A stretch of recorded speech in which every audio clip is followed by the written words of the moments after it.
Do duties to outsiders entail open borders? A reply to Wellman. Shelley Willcox's piece refutes the argument underlined in Wellman's rejection to the egalitarian view.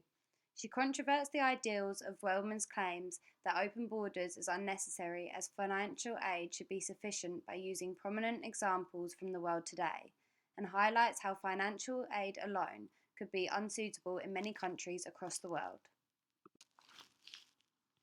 The egalitarian argument pursues that there should be equal opportunities for everyone. Willcox claims that affluent societies have a stringent egalitarian duty to outsiders, and these duties require societies to maintain open borders. There are two types of duties, luck and relational. Luck egalitarianism is that justice demands that variations in people's life prospects should be attributable to their choices and not to differences in their unchosen circumstances, whereas relational relates to the fact that inequalities are morally problematic, not if they arise from luck, but rather that they render people vulnerable to oppressive social relationships. John Cairns believes that freedom of movement is closely connected to liberal egalitarian views, as people should have the right to go where they want, and is essential in order to achieve equal opportunities for all. Cairns further examines by saying, if you take seriously the freedom and equality of all individuals, and you treat subnational movement as a moral imperative, then you should treat freedom of movement in the same way. To understand Willcox's argument, it is imperative to examine the work she is responding to, Christopher Wellman's piece, Immigration and Freedom of Association.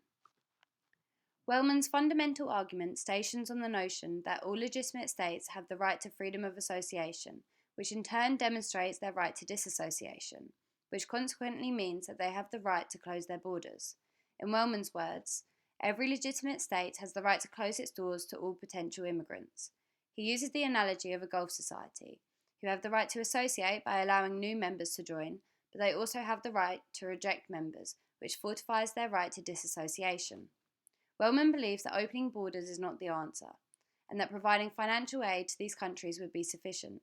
He believes that luck egalitarian duties to outsiders are too weak to outweigh the right to freedom of association.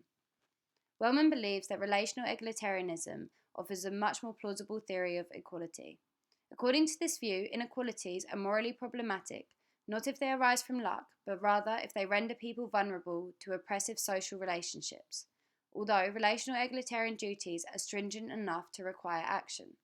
They may be discharged by exporting justice in the form of material aid instead of opening borders. Wellman also recognises that duties to outsiders may also be justified on Samaritan grounds.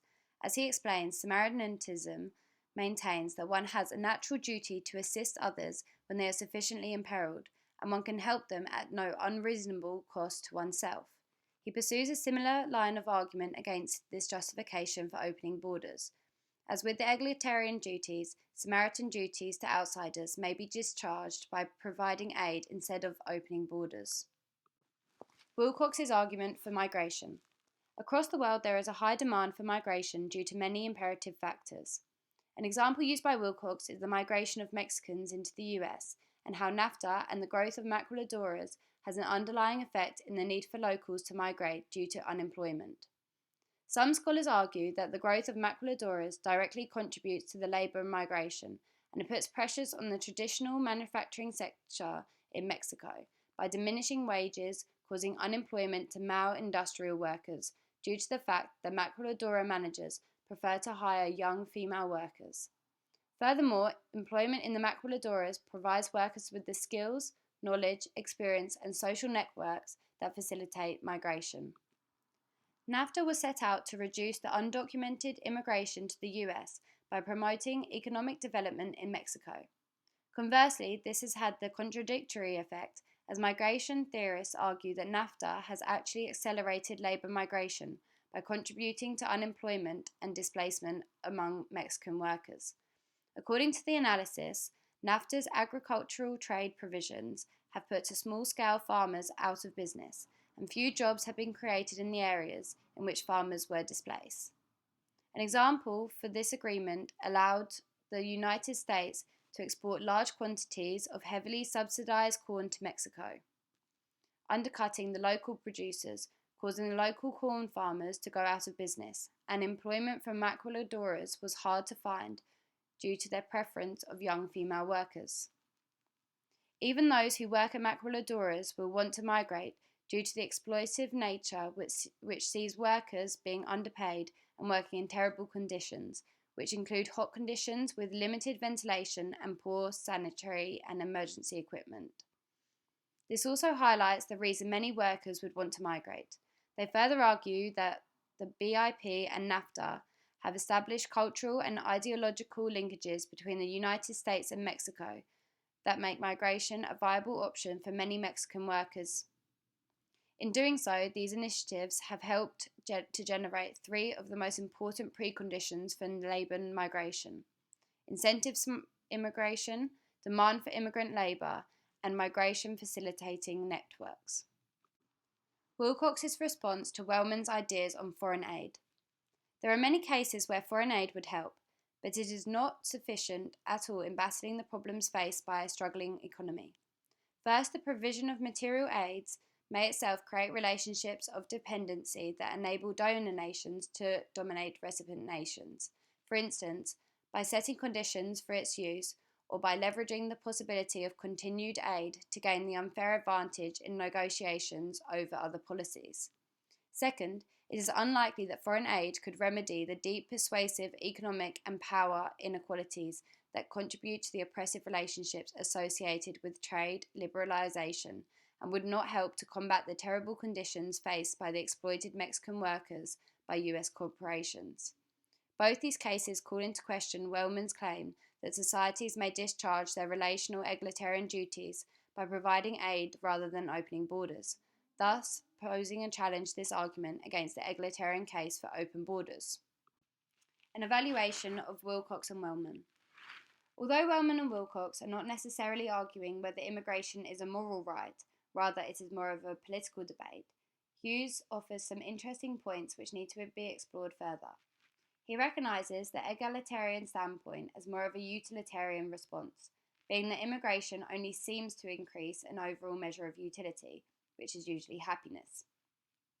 The main idea is that there is evidence that supports that immigration increases income for the migrant, however, does not necessarily satisfy the utilitarian requirements. Wealth and income do not guarantee happiness. It is crucial to also look at the effect of immigration on the destination country. In Europe, where immigration laws are lenient, there has been a significant rise in anti-immigrant sentiment. If it makes residents of the destination country unhappy, this must also be factored into the moral calculation. What he describes as brain drain has been a significant factor, as the highly skilled immigrants of poorer countries have migrated for increased income, which results in their home country being deprived. He uses a hospital analogy to support this further. Imagine a hospital with low standards. We could move every infant born there to a new hospital immediately after birth, or we could improve the hospital itself. We should not move people away from bad conditions, but fix the conditions themselves. Hughes' ideas that income only seems to increase happiness leads on to some significant points that David Bartram makes. In his article, International Migration, Open Borders Debates and Happiness, Bartram looks at whether migration to wealthy countries makes immigrants themselves better off. The common assumption is that it does. Crossing over into a wealthier country can have many obstacles for immigrants, like debt, risk of injury, or life. His paper attempts to expose weaknesses, however does not conclude that migration makes immigrants worse off. Like Willcox, Bartram's paper focuses on labour and economic migration, where benefits to migrants would appear to be less open to discussion. Bartram is concerned in the connection between migration and happiness. He claims that having higher income does not necessarily lead to happiness. For example, Filipino domestic workers around the world experience some persuasive dislocations, including family separation, partial citizenship, and alienation from the migrant community. Like Wellman, Seglo claims, it is better to shift resources to people rather than permitting people to shift themselves towards resources. The study by Diner found that wealthier people are at a broader level happier than people in poorer countries. But this also needs to be cross-sectioned with the findings by Easterlin that increasing income does not necessarily lead to greater happiness. Additional research to show that income has an impact on life satisfaction has limited evidence at small percentages. Bartram claims that happiness or satisfaction is not achieved by income but aspirations. However, aspirations increase with income, among other factors like communities' aspirations.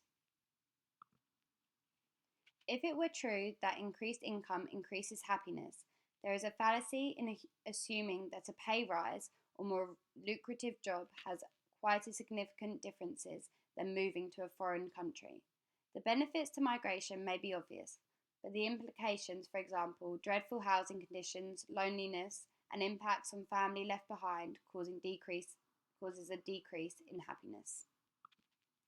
Although one might achieve a higher income when they migrate, this income may be higher than their home country, but may not be compared to that of the foreign country's wealthier citizens.